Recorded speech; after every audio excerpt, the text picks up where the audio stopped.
magandang hapon po sa inyo lahat. Nandito kami sa Cup and Cafe. So, dito kami kasama si Sir Jasper, may-ari ng Cup Cafe. And kami nga pala ang group 2 sa MSE, and kami ay magkakandak ng interview para sa subject na ito. And ayan, so sir, magandang hapon sa inyo. So, ayan, matanong ko lang sir, kumusta naman ang business natin? Okay naman. Slowly progressing naman. Parang pasok pa rin naman sa yung business na coffee shop sa may trend kayo. Oo, kasi araw-araw parang needs na siya ng tao. Yung mga tao kasi namin siya hindi makapag-function pag hindi nagkakape. O parang, totoo kasi ibang tao, daily dose na lang nilang pagkakape pag minility, di ba? So, karamihan yung mga millennials ngayon, yung hinahanap talaga ng tao na kayo yun. Kumbaga, hindi complete yung araw nila kapag walang kape. So, Sir Jasper, di na namin papahabain. Siyempre, medyo lang yung oras natin. Siyempre, business is business, tumatakbo ang oras, di ba? So, bali may mga nailanggit po kami sa inyo mga question para masagot and makatulong sa mga inspiring na gusto rin magtayo ng mga coffee shop. So, okay na po ba, sir? Ready na po ba? Okay, ready. So, ayun, sige. So, yan sir, Sir Jasper. So, ito yung unang katanungan natin is, kailan ba nagsimula yung business mo? O yun, si Cup and Dye nagsimula noong August 2020. Sige, isa lang siyang batiko na pop-up doon sa may barangay namin sa Mount Plaza. So yun sir, pwede ko ba matanong or sino ba yung nakaisip or sino yung nag-start na itayo yung Cup and Cafe? Actually, mula pagkabata kasi mahilig ako ng cafe. So, I've been dreaming of having a business na coffee shop. Someday, nung nagkaroon ako ng buwan, slowly, sinimulan ko siya. Kasi, gusto ko talaga matapat yung Siyempre sir, di ba meron tayong bilang hindi ka naman, di ba, nag-start agad ng business. So, bago mo itinayo yung business mo, yung Cup and Cafe, so, magkano yung naging initial capital mo bago mo start yung business? Okay.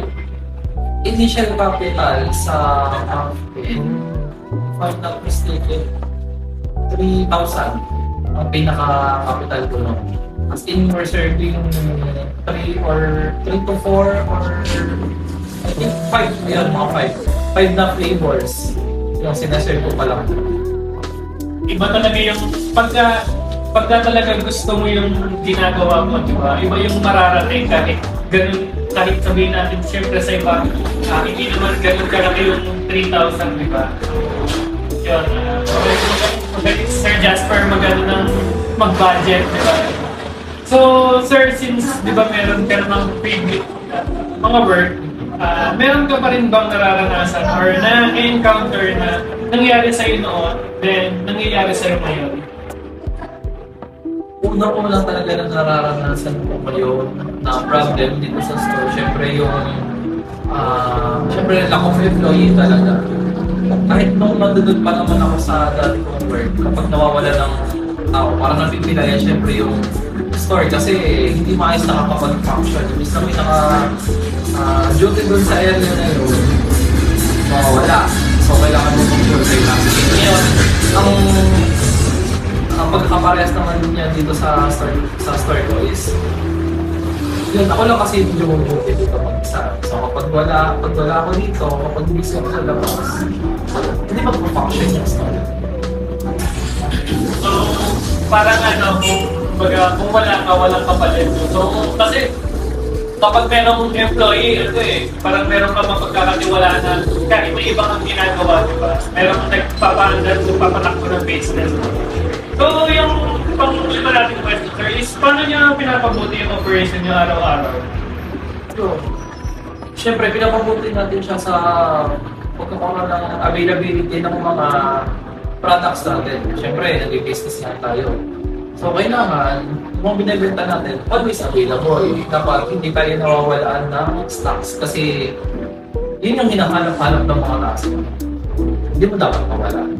Tama, kasi sabi nga, di ba, kailangan mo i-provide yung kailangan ng mga nasa market, di ba? Sabi nga, kung ano yung kailangan nila, i-provide mo. Kaya mas maganda is na-maintain mo siya, di ba? So, bago maubos, meron ka nang nailalagay.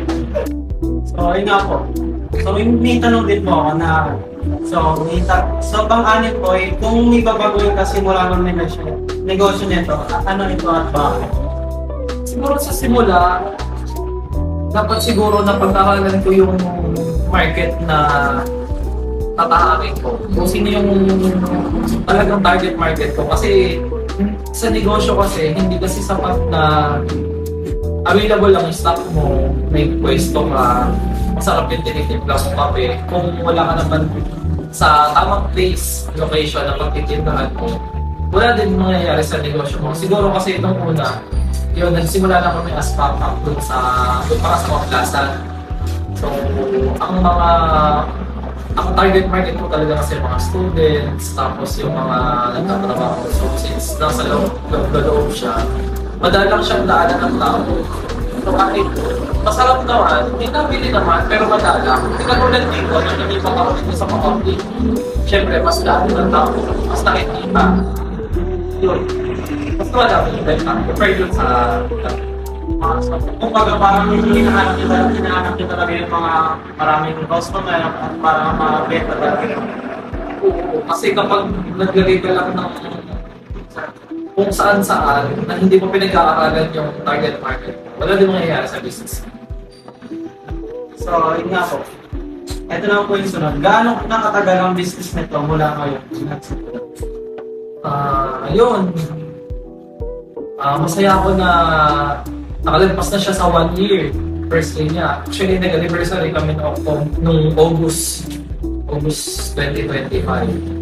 Yun. Yung August 2025, yun din yung start ng lipat namin dito sa, ano na talaga siya, almost pa full cafe na siya. Yun nga po. Anniversary pa po sa cafe nyo at para tumagal pa po. So, ito po next, ano na po namin is, ano ang mga plano nyo mula nyo sa negosyo sa susunod na natin mga 10 taon?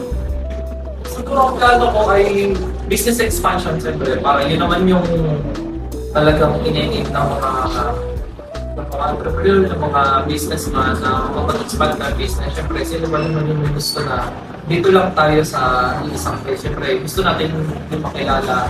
Could be man nationwide. Siyempre, gusto natin papalapit worldwide.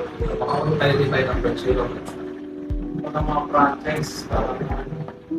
So, next ko is, kung sakaling hindi na kayo mag-manage ng business nyo, sino ang posibleng pumanage? Siguro number 1 talaga na kung hindi ko yung mag-manage ng business mo, hanap ka ng tao na mapagkakatiwala. Siyempre, pera is pera. Business is business. Kaya kailangan, hindi lang kung sino-sino ang hanapin mo para mag-manage ng business mo. Kapag kung sino talaga yung mapagkakatiwala. Para hindi basta-basta makakulitan ng mga. So, ito nga po. Sa pang-usap po natin, ano pa pa yung mabibigay ka kung magsimula ng sarili niyong negosyo? Siguro kayo na may bibigay ko is kailangan yung magtiwala sa sarili nyo. Simulan nyo kung ano yung gusto nyo. Tapos mahalin nyo kung ano yung ginagawa nyo. Kasi kapag in-manage ka lang, pero hindi mo yung gusto yung ginagawa mo, pag talagang ang parang sasama ka rin.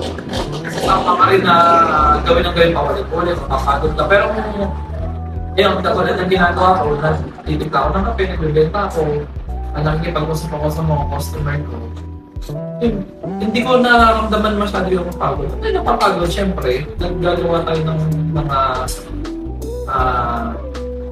kape. Syempre, normal naman pag nagtatrabaho.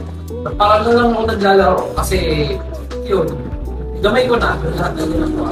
Kaya kung tiwala na talaga nagsasabi. Baga mahal mo yung trabaho mo, siyempre. Prosigin mo rin ako. Kumbaga kung hindi lang siya basta hobby di ba? Kapag nasa puso mo talaga, hindi mo mararamdaman yung pagod, di ba? Kahit nga puyat ka siyempre, hindi naman nawawala. May mga kailangan kang bilhin na hindi mo mahanap. Siyempre, lalayo ka, di ba? May pagod talaga na mararanasan. So, hindi mo siya mararamdaman kasi gusto mo yung ginagawa mo. Kumbaga, mahal mo yung ginagawa mo. Tsaka yung one of the core values kasi na dati sa pinagtatrabaho ko na in-acquire ko na talaga sa sarili ko is yung passion for excellence. Kaya kailangan yung isang puso talaga lang. Yun sir, muli, ito lang po yung naranda natin na question. So, bago tayo magtapos, pwede mo bang i-introduce or bigyan pa kami ng konting background sa mga experience na naranasan mo sa buhay mo bilang isang entrepreneur.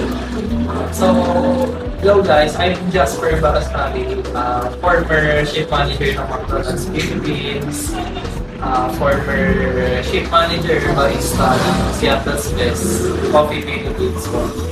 And now I'm cafe owner dito sa cafe. Yun. So, gusto nyo mag-business, tiwala lang sa sarili nyo, tiwala kayo sa product, kahit walang napili, push nyo pa rin. So yun, lastly sir, last na ano na lang na hirit is kung meron kang ibibigay na quote para sa mga nag-start or meron silang puso na magtinda, ano yung gusto nyo bukod dun sa magtiwala? Ano yung gusto nyo i-share na quote sa kanila?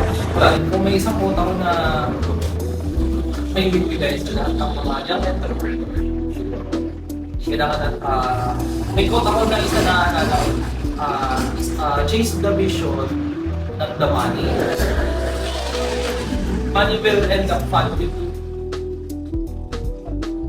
Ganda ng quote ni sir, no? Kapag talagang mapupursige ka na mag-business eh, no? So, yun lang po. Maraming salamat. Kami ang Group 2 ng third year business entrepreneurship. So, yun lang. Bye-bye!